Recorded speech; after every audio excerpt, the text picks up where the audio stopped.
we're going to impose major, and we're going to impair their ability to compete in high-tech 21st century economy. We've already seen the impact of our actions on Russia's currency and the ruble, which early today hit its weakest level ever in history.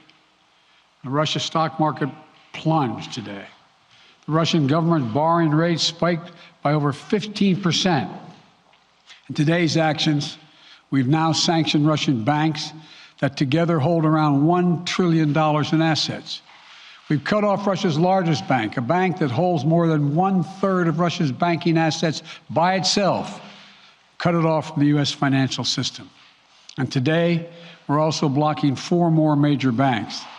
That means every asset they have in America will be frozen.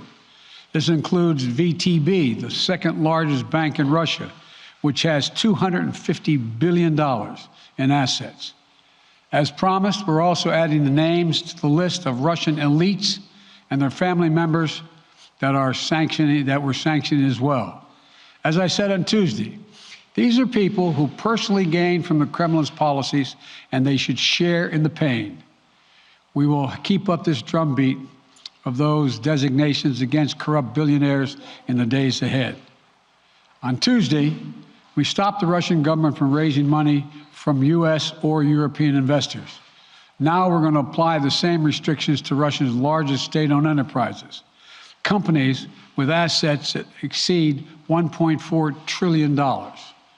Some of the most powerful impacts of our actions will come over time as we squeeze Russia's access to finances and technology for strategic sectors of its economy and degrade its industrial capacity for years to come.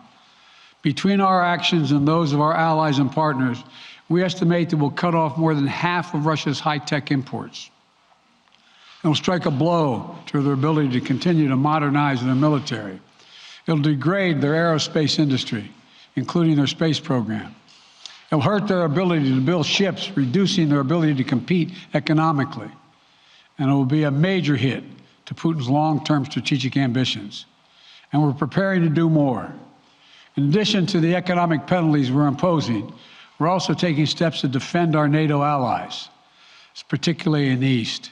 Tomorrow, NATO will convene a summit. We'll be there to bring together the leaders of 30 allied nations and close partners to affirm our solidarity and to map out the next steps we will take to further strengthen all aspects of our NATO alliance.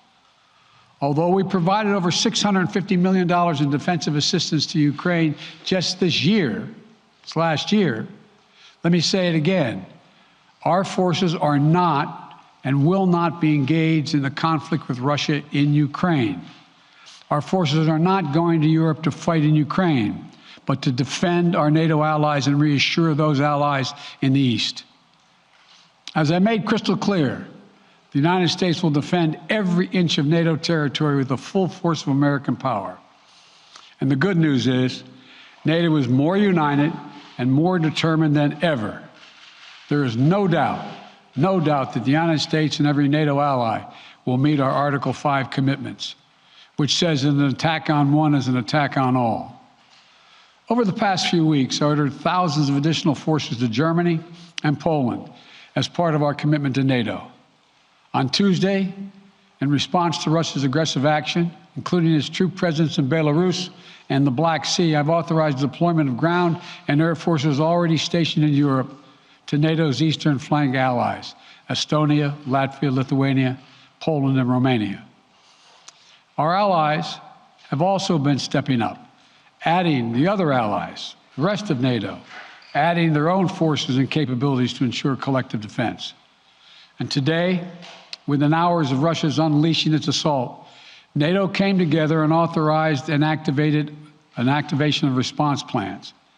This will enable NATO's high readiness forces to deploy and when and where they are needed to protect our NATO allies on the eastern boundaries of Europe. And now I'm authorizing additional U.S. force capabilities to deploy to Germany as part of NATO's response, including some of the U.S.-based forces that the Department of Defense placed on standby weeks ago.